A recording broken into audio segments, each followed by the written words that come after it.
Ini sebenarnya adalah gangguan tumbuh kembang, artinya itu kehanakan kita ini harus berkembang sesuai dengan umurnya, harus sesuai dengan umurnya. Nah itu yang perlu, karena ada di sana ada 3 istilah sebenarnya di sana. Itu ada yang berat badan per umur, kemudian ada panjang badan per umur atau tinggi badan per umur, kemudian ada berat badan per tinggi badan. Nah itu ada memang beberapa yang perlu kita inikan. Yang kita stunting itu adalah tinggi badan per umur. Jadi di sana itu akan keluar statusnya itu adalah pendek dan sangat pendek. Itu. Nah, beda lagi dengan berat badan per umur. Di situ ada yang berat badannya sangat kurang. Nah, lalu berat badannya normal itu tapi sama-sama pada dilaksanakan, tapi itu adalah status gigi jungkarannya. Cuman yang kita fokuskan hari ini itu adalah tentang pendek dan sangat pendek. Yang itu yang perlu kita. Jadi tapi tidak mengecilkan hati, tapi tidak menyampingkan masalah gigi baik, gigi kurang, kemudian berat badan yang lebih, berat badan yang normal itu jadi semua itu saling keterkaitan, bukan hanya di satu sisi. Jadi ada keterkaitan di antara 3 tersebut. Nah, jadi itu yang perlu kita pahami dari awal. Nah, yang punya kita ini adalah yang kita lihat adalah pertumbuhan sebenarnya. Pertumbuhan itu dari Anda ke panjang karena pada intinya. Nah, pada intinya kalau umurnya sekian, itu harus panjangnya sekian. Nah, itu yang menyebabkan status kita itu keluar tadi adalah pendek, sangat pendek, dan hasilnya itu adalah stunting tadi. Dengan istilah stunting tadi adalah pertumbuhan itu yang dimaksud adalah perubahan ukuran fisik dari waktu ke waktu. Jadi ukuran fisik itu tidak lain adalah ukuran tubuh manusia baik dari segi dimensi, proporsi maupun komposisi yang dikenal dengan sebutan antropometri. Jadi alat yang kami bagikan itu adalah alat untuk mengukur kemarin, untuk mengukur pertumbuhan balita kita. Nah, jadi pemantauan pertumbuhan proses mengamati pertumbuhan anak itu yang dilakukan oleh bian-bian pemberdayaan. Kita semua ini adalah pengamatan atau pemantauan pertumbuhan yang kita laksanakan. Itu melalui penimbangan kita di posyandu di wilayah bian pemberdayaan. Jadi ada beberapa hal yang perlu kita tujuan dan manfaat yang perlu kita inginkan. Kenapa harus adanya itu? Kenapa harus dilakukan pengukuran tinggi badan dan penimbangan berat badan itu yang perlu kita inginkan. Jadi tujuan pemantauan pertumbuhan balita itu yang pertama adalah untuk mendeteksi gangguan pertumbuhan sedini mungkin. Jadi kalau memang ada kelainan yang sedini mungkin, itu sudah bisa kita antisipasi dari awal. Yang kedua, sebagai tindakan pencegahan dan promotif. Yang ketiga adalah sebagai sarana pemantauan program gizi kita. Jadi apakah untuk memantau status tadi sehingga hasilnya bisa kita lihat apakah adalah statusnya normal atau dia adalah stunting, atau dengan gizi baik ataupun dengan gizi normal. Nah tadi yang perlu kita inikan. Kemudian ada beberapa manfaat di sini yang perlu kita inikan.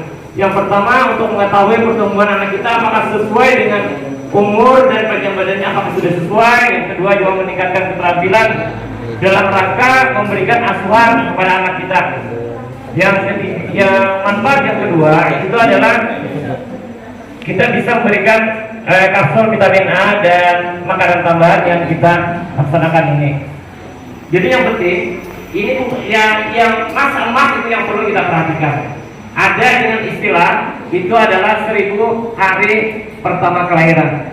Nah itu dimulai dari 0 itu dari hamil, artinya dari hamil sampai dengan umur 2 tahun. Nah itu adalah masa-masa emas yang perlu kita penuhi asupan gizinya maupun yang lainnya, karena itu adalah masa emas dalam rangka untuk kedepannya anak-anak kita itu jadi tumbuh dan berkembang dengan maksimal, dengan baik, dan dengan menghasilkan nanti termasuk juga IQ-nya akan ditentukan di sana. Itu adalah menurut penelitian yang dengan adalah makanya ada istilah periode emas itu adalah 1000 hari pertama kelahiran. Jadi dari hamil sampai dengan umur 2 tahun. Itu yang perlu kita perhatikan bersama. Kemudian yang juga perlu diperhatikan itu stunting itu bukan hanya masalah kesehatan, tapi ada beberapa permasalahan yang perlu kita antisipasi bersama-sama.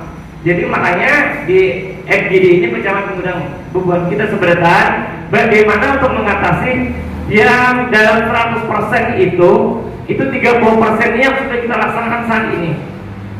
30% itu sudah kita laksanakan di bidang kesehatan, termasuk juga pemberian PMT, itu yang penyebab langsung yang selama ini sudah kita laksanakan. Dari dilihat dari evaluasi kita di penyebab langsung itu sekitar 15% itu status stuntingnya dari sejak lahir. Jadi memang panjang badannya itu kurang dari 48.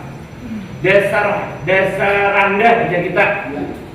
Dasar rendah dari dilahirkan dua kayak itu, nah itu ada yang sekitar 15%-an dari semua balita yang ada stunting di balik kita. Yang selebihnya memang dalam batas normal. Dalam batas normal itu biasa ada 48 sampai 50 yang sudah lahir. Artinya itu untuk pemulihannya lebih bagus artinya. Kalau yang dari lahir sudah rendah kita berat pada kita itu artinya pada intinya itu. Tapi dengan stimulasi yang bagus itu tidak menutup kemungkinan juga bisa kita atasi bersama. Jadi penyebab tidak langsungnya di sini yang perlu juga kita perhatikan adalah sanitasi, baik pendidikan, baik sosial ekonominya, kemudian status kemiskinan dari masyarakat kita yang apa namanya, ya ada stunting tadi di keluarganya. Kemudian juga ini perlu peran kita baik di kesehatan maupun di sektor kita, termasuk jarak anak terlalu rapat, jumlah anaknya terlalu banyak, kemudian umur mamanya tua, semua itu ada di wadah kita. Semuanya ada di wadah kita. Itu ada yang sensitif, ada yang spesifik. Itu yang spesifik ini adalah masalah AC, penyakit dan sebagainya. Itu adalah di bidang kesehatan. Nah itu perlu kita tindak lanjuti bersama-sama. Tadi sudah disampaikan oleh Pak Camat bahwa FGD kita ini kan dilatar belakangi hasil kita di tahun 2022 ditarik dari bulan Agustus. Kenapa bulan Agustus? Itu yang dipantau itu Februari dan Agustus. Agustus itu adalah bulan vitamin A, bulan yang paling banyak kehadiran. Itu di rata-rata bulan yang paling banyak kehadiran orang petimbang posyandu, termasuk di bulan Februari ini. Itu bulan pemberian vitamin A. Jadi ada dari 13 desa kalau untuk wilayah.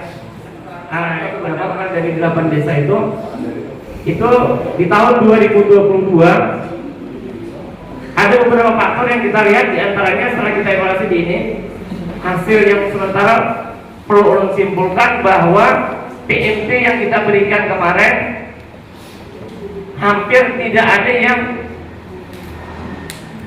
merubah statusnya dari ada stunting, kecuali umur yang sampai umurnya sudah kita masuk lagi hampir 100% itu masih belum, karena memang kesulitan kita dalam ini ada beberapa permasalahan yang harus, nah itulah nanti akan kita diskusikan bersama pada hari ini bagaimana mengatasi itu, jangan sampai terjadi seperti tahun kemarin lagi.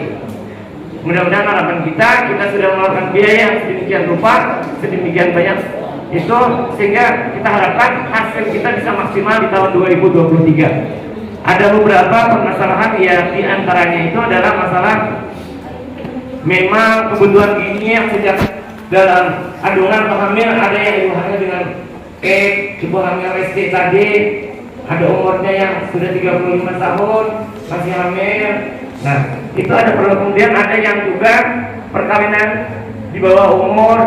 Kemudian juga ada yang asupan gizi anak yang dibuat 2 tahun belum tercukupi karena memang status ekonomi dari keluarga kita yang belum memadai, maksud kita masih di bawah garis kemiskinan.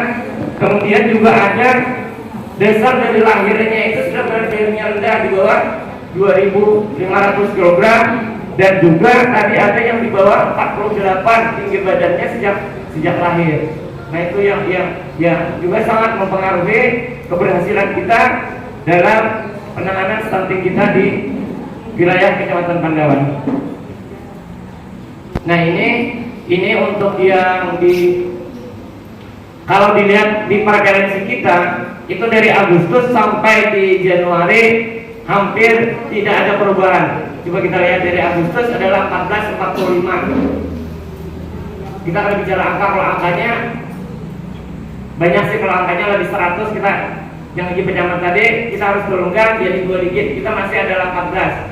Target kita di tahun 2022 sebenarnya 18. Capaian kita sudah 14, itu sudah di bawah prevalensi sebenarnya. Di 2023 itu prevalensi kita adalah 16. 16 di tahun 2024 nanti adalah 14. Jadi di 2023 itu angka prevalensi kita masih prevalensi nasional itu adalah 16. Jadi kalau kita di bawah digit itu itu yang kita harapkan, yang harusnya di bawah. Karena yang sangat mempengaruhi tadi angka itu adalah angka kunjungan kita di Posyandu, membaginya di sana.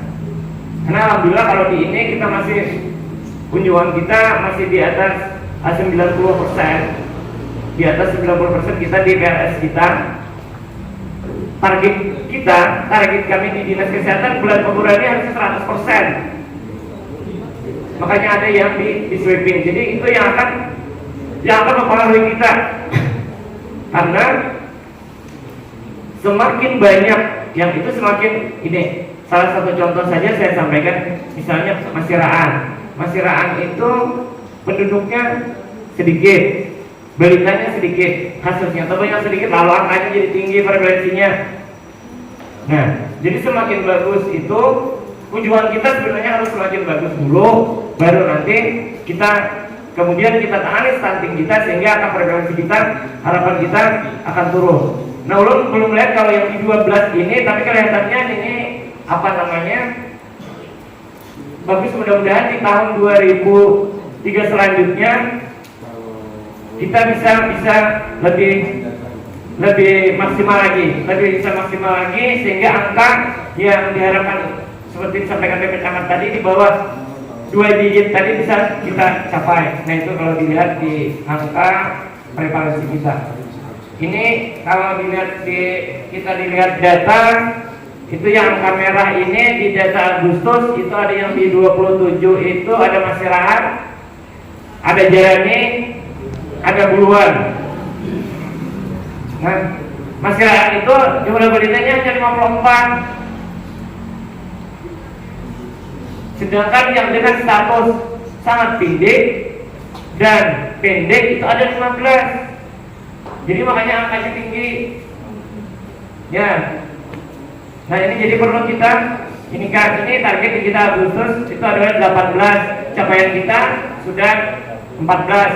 Nah, 14. Jadi memang angka yang paling tinggi yang masih di ini masih di bawah 18, itu yang 3 itu di atas dari 18. Itu yang masih di atas 18 di Agustus. Sedangkan di September masih sama. September, kalau di Oktober itu hanya ada 2, Masirahat dan Jarani. Nah, ini Masirahat dan Jarani masih di atas 18. November kembali lagi 3. Kembali lagi 3. Kemudian di Desember, nah itu tetap 3. Di Januari, nah